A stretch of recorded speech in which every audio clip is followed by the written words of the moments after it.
오늘은 아테네 여신에 대해서 좀 살펴볼게요.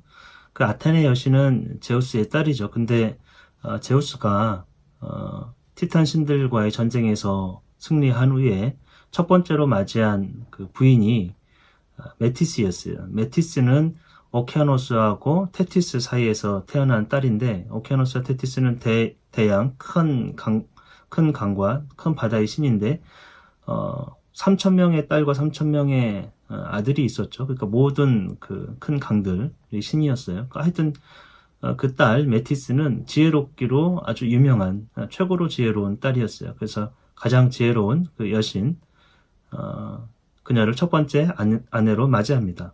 제우스는 메티스와의 사이에서 이제 임신을 했어요.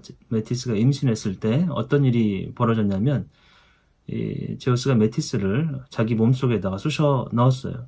그 표현이 헤시오도스의 신들의 계보에 보면 이렇게 나와 있어요. 신들이 왕이신 제우스께서는 신들과 필멸의 인간 중에서 가장 아는 것이 많은 메티스를 첫째 아내로 삼으셨다. 그러나 그녀가 빛나는 눈의 여신 아테네를 낳게 되었을 때 그분께서는 꾀와 아첨하는 말로 속여 그녀를 당신의 몸속에 넣으셨다. 가이아와 별 많은 우라노스의 조언에 따라서. 가이아와 우라노스가 제우스에게 조언을 해준 거예요. 메티스를 자기 몸속에 쑤셔 넣으라고. 근데 그때가 언제냐면 아테네가 나올 쯤 됐던 거예요. 아테네가 낳게 되었을 때 아테네를 표현하는 방법이 눈의 여신. 눈의 여신이라는 건 이 눈이 빛나는 여신이에요. 빛나는 눈의 여신. 그러니까 총명하다는 뜻이죠. 그래서 메티스가 제우스의 몸속에 들어간 것이 뭐 삼켰는지 어쩌는지 표현은 안 나오지만, 이 헤시오도스는 꾀를 냈다라는 거예요. 제우스가 아첨하는 말로 속였다라는 거예요. 그러니까 그것에 속아 넘어가서 메티스가 제우스의 몸속에 들어갔다는 얘기죠. 그러니까 제우스의 지혜가 가장 뛰어난 지혜를 가진 메티스보다 더 뛰어난가? 속여 넘겼으니까 이런 얘기가 들려요. 그러니까 당신과 나는 사랑하는 사이로 영원히 한 몸이 되자, 뭐 이런 식으로 속여가지고 자기 몸속에 집어넣었을 수가 있겠죠. 메티스를 가이아와 우라노스의 조언에 따라서 넣은 두 가지 이유를 헤시오도스는 이렇게 설명하고 있어요. 그러니까 메티스가 약간 그 거만한 아들을 낳을 거고, 그 아들은 신들과 인간들, 그것의 왕이라는 거예요. 왕이 될 것이라는 거예요. 그래서 제우스를 대신한다라는 거예요. 그러면서 또 부가적으로 900행에 보면 신들의 계보, 그러니까 여신이, 메티스 여신이 그 안에서, 제우스 안에서 제우스에게 좋은 것과 나쁜 것을 알려준다라는 거예요. 알려줘서 이 지혜를 더 할 수 있게, 그런 의도를 제우스가 갖고서 메티스 여신을 속였다라는 거죠. 제우스의 지혜도 아주 대단합니다. 메티스가 임신한 상태였어요. 아테네를 임신한 상태에서 몸속에 들어갔기 때문에 그 태아가, 아테네가 점점 자라가지고 다 성숙했을 때 제우스의 두통, 머리가 이제 뽀개지게 아픈 거죠. 아마도 의수를 하려고 했는지 모르겠으나 헤파이스토스라고도 하고 또 프로메테우스라고도 하고, 하여튼 도끼로 머리를 열었어요. 머리를 깨가지고 열었어요. 그랬더니 아테네가 완전하게 다 성장해가지고 무구를 가지고, 투구도 갑옷도 있고 창도 들고 제우스의 머리에서 튀어나왔어요. 메티스와 제우스 사이에서 난 이 아테네는 지혜를 대표하는 지혜의 여신이에요. 그러니까 제우스의 머리에서 나왔다라는 것도 약간의 상징이겠죠. 지혜는 머리에서 나오는 거니까. 제우스는 이 아테네를 가장 총애를 합니다. 왜냐하면 자기 몸에서 나왔고, 수술을 통해서 사실은 이제 머리를 쪼개서 그 아이가 자기 몸에서 나왔잖아요. 그러니까 얼마나 다른 자식들에 비해서는 얼마나 귀하겠어요. 아테네는 제우스를 가장 많이 닮았어요. 용기도 또 지혜도. 그러해서 제우스의 총애를 받는 최고의 신이 태어나게 됩니다. 그리고 이제 아테네는 지혜의 여신뿐만 아니고 또 직물, 배를 짜는 거 있잖아요.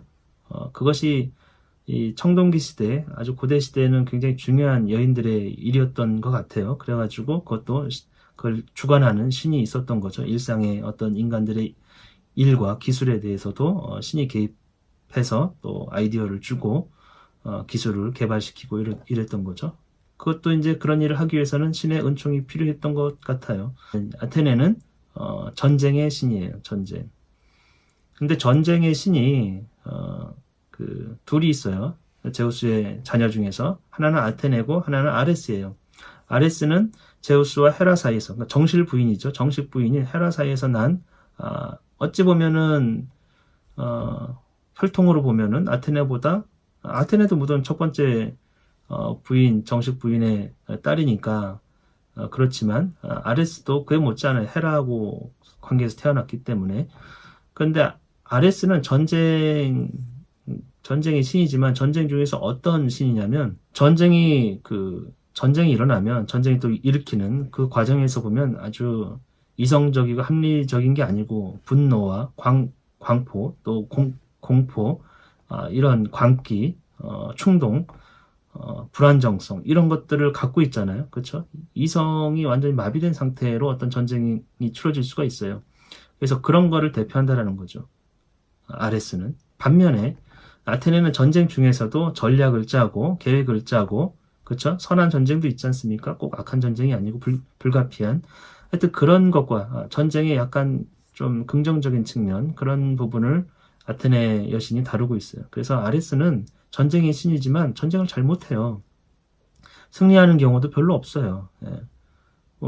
일리아스에서도 보면 디오메데스한테 창에 맞아가지고 복부를 맞아가지고 제우스한테 와가지고 하소연을 하잖아요. 그땐 제우스가 징징거리지 말라고 하면서 제일 꼴보기 싫은 자식이라고 그래요. 근데 반면에 아테네 같은 경우에는 굉장히 편애를 합니다. 아테네가 무슨 말 하면 마치 예쁜 딸이 아버지에게 이야기하는 것처럼 내 뜻대로 해라 이런 식으로 반응을 해요. 그래서 제우스가 같은 전쟁의 신인 둘 자식 간에 굉장히 편애를 하는 그런 모습들을 일리아스에서도 볼 수가 있어요.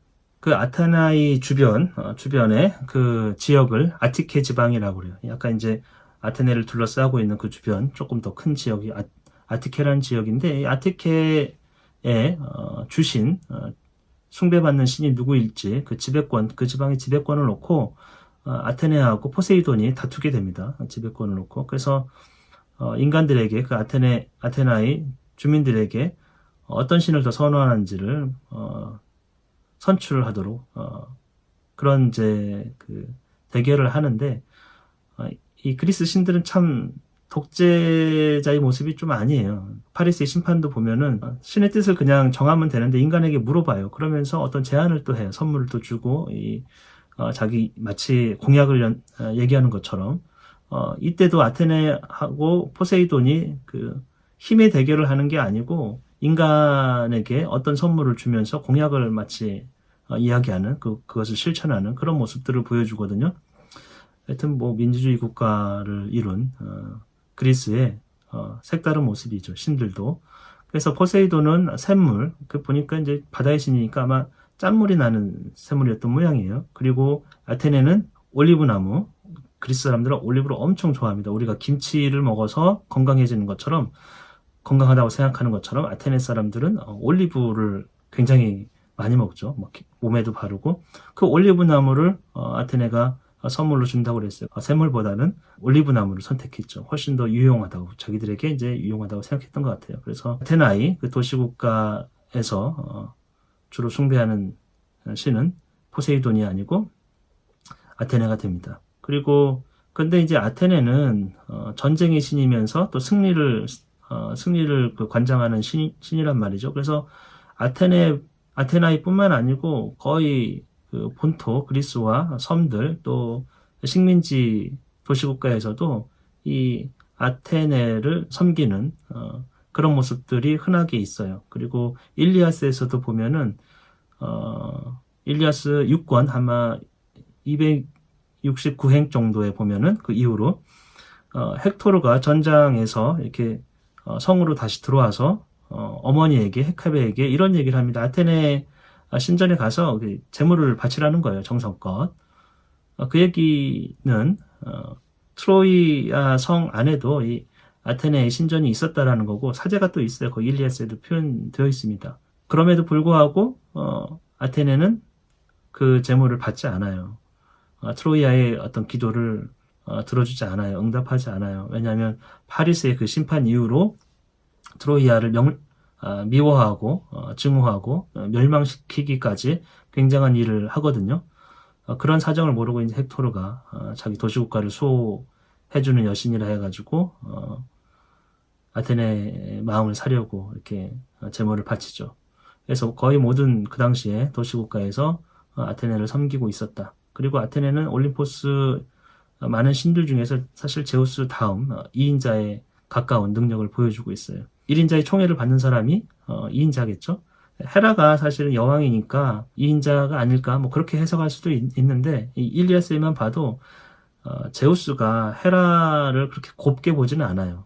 굉장히 성격도 이렇게 포악하고 이러면서 변덕도 심하고 이런 식으로 이제 자기 부인을 묘사를 하는데 그런 반면에 아테네에 대해서는 무한한 애정을 아주 총애를 하면서 무한한 애정을 보여주는 그런 모습들을 보게 돼요. 그리고 능력 면에서도 아까 봤지만 포세이돈하고 이렇게 아티케 그 지역이 영유권을 가지고 싸울 때도 아테네가 이기잖아요. 그 전쟁 일리아스의 전쟁 중에서도 보면은 아폴론이나 아레스나 다른 신들이 트로이아를 아무리 도와주어도 아테네가 등장하면 당해낼 수가 없는 그런 모습들을 보게 돼요. 그리고 이제 아테네 여신의 어떤 상징은 그 황금 투구, 날 때부터 이제 황금 투구와 갑옷과 창을 들고 나왔어요. 그래서 여신인데 황금 투구를 하고 있고 무장을 하고 있고 창을 들고 있으면 아테네 여신을 말하는 것이고 표현한 것이고요. 또 아테네는 지혜의 여신이니까 눈에 총기가 있죠. 그래서 그 표현을 눈이 밝다, 또 빛난다. 그래서 빛나는 눈의 여신, 빛나는 눈을 가진 여신. 이러면 이제 아테네 여신이 되겠어요. 상징 새는 올빼미예요. 올빼미는 밤에 이렇게 눈에서 반짝반짝 빛이 나죠. 물론 반사해서 그렇지만 그리고 눈이 커요.